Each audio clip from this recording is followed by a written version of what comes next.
The function is defined, f is defined by this thing here.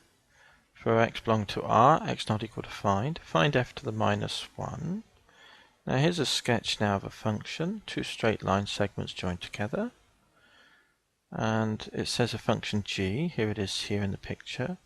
This is the domain, two straight lines from these two sets of coordinates, and we've got the sketch above. Write down the range of g, find gg2, and find f of g of 8. On separate diagrams, sketch the graph with equation the modulus of g and the inverse of g. Show on each sketch the coordinates of each point at which the graph meets or cuts the axes. And then lastly, state the domain of the inverse function g to the minus 1. So I've got all the information we need here. The function here is defined by, first of all, find f to the minus 1. So we've got 3 minus 2x over x minus 5. So let's have a look at that. I'm going to do it just above it actually, so that we can have some more room. So here, okay, so y is equal to 3, this is part A. Y is equal to 3 minus 2x over x minus 5. So let's rearrange it for x equals y. So that tells us that x minus 5, move that up to be with the y, is equal to 3 minus 2x. So that tells us then, expand the bracket, x, y, minus 5y. Bring the 2x over here to plus 2x is equal to 3. And then what we can do, because we want to arrange it for x equals, don't we? So here we've got an x here and here, so put that in a bracket, outside a bracket. We've got a y, we've got plus 2 is equal to 3 on the other side, and move the 5y over to be plus 5y. So that tells us then that x is equal to 3 plus 5y on the top, and move the y plus 2 down below, and it's 2 plus y or y plus 2. So there's our inverse function. So f to the minus 1x then, we just swap the symbols now, is 3 plus 5x, or 5x plus 3, over 2 plus x, which equals, let's write it the other way around, 5x plus 3 over x plus 2, because it's easier on the eye.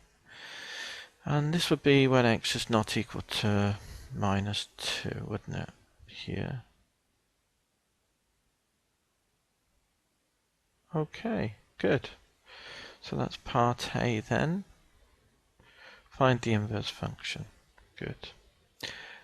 So part A is done. Write down, so we'll keep that in mind then.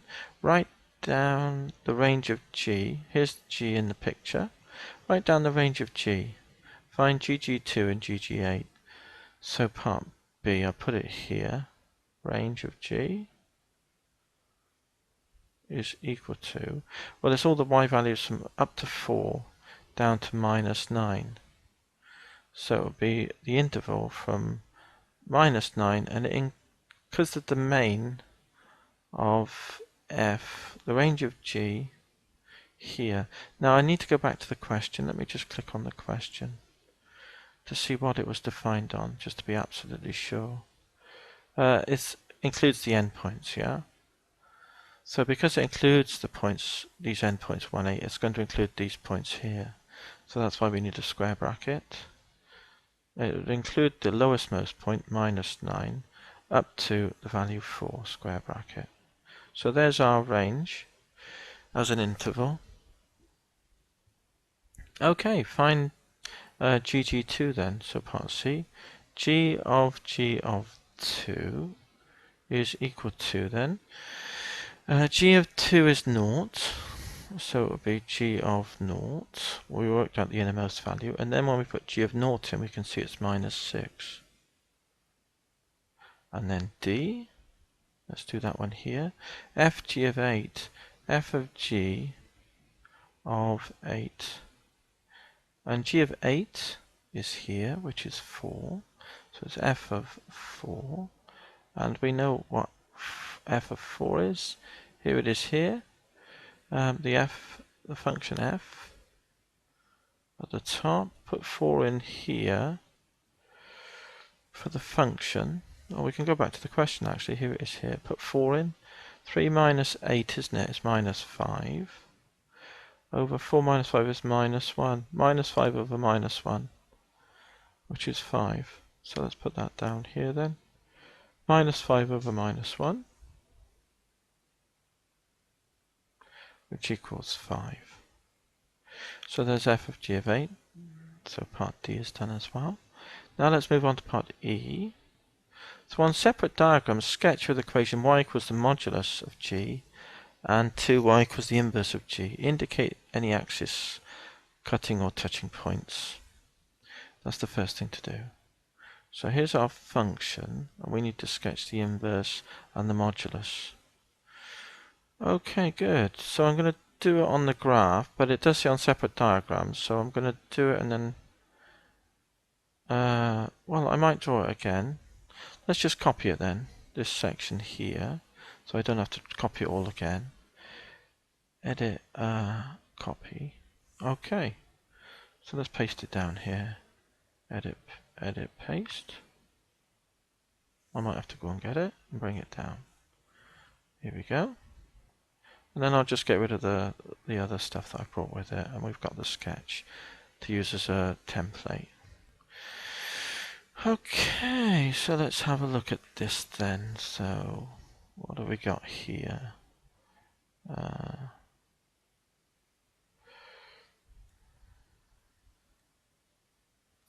Right, this is our sketch. I think that's everything almost now. Good, that's what we needed. This is G. So we need to sketch the modulus of G, so we'll use a different colour. So the mod values, I'm going to do another dashed line.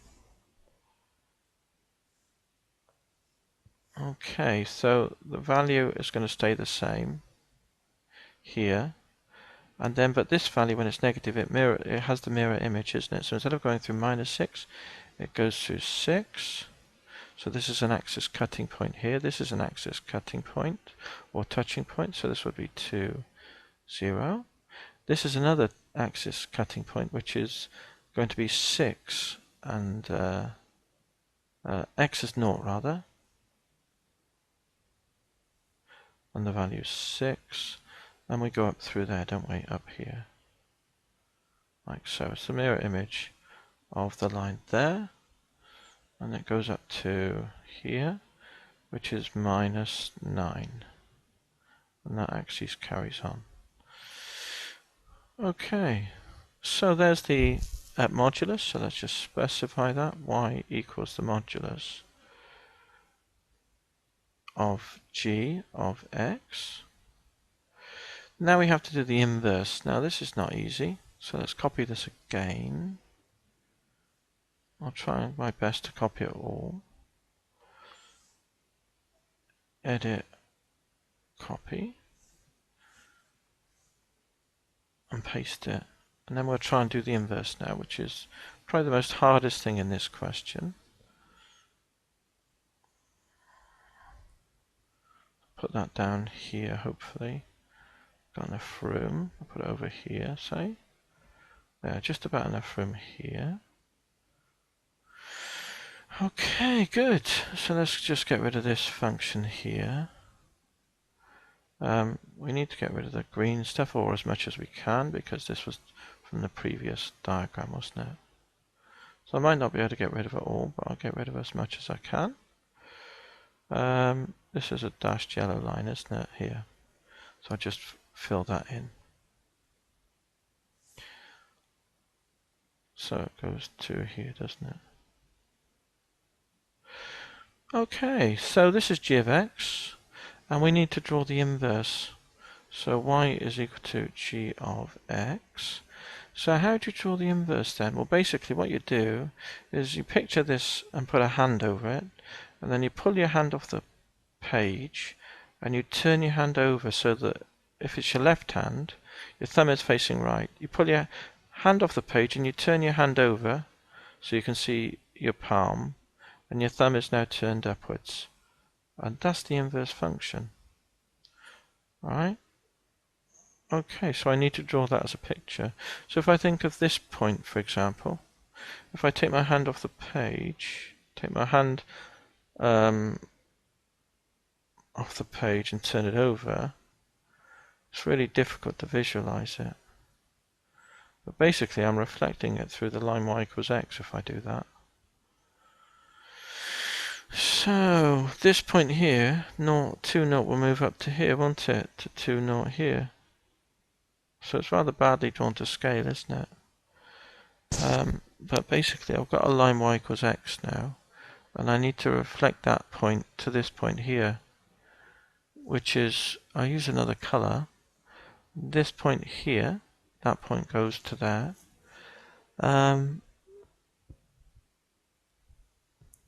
So if you turn it off the page and pull it over and go there, this would be 0, 2.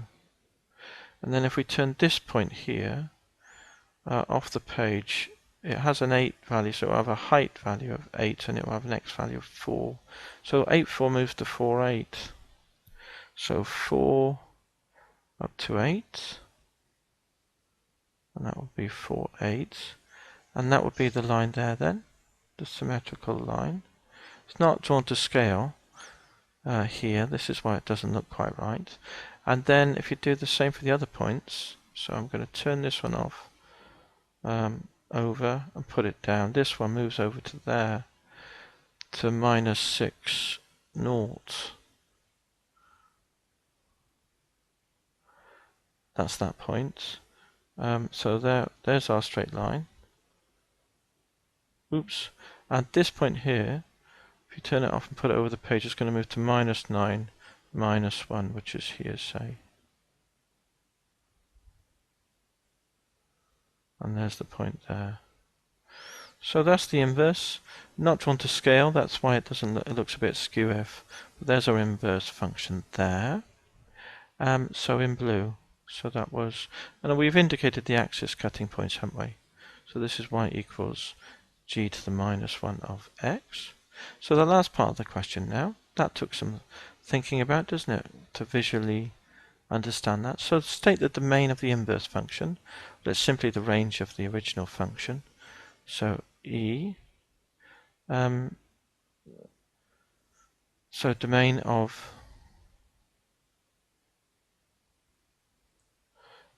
the inverse is the range of g. Now the range of g is from minus 9 to 4, inclusive. So that would be the domain of g to the minus 1, minus 9 up to 4, including the endpoints, of course. Okay.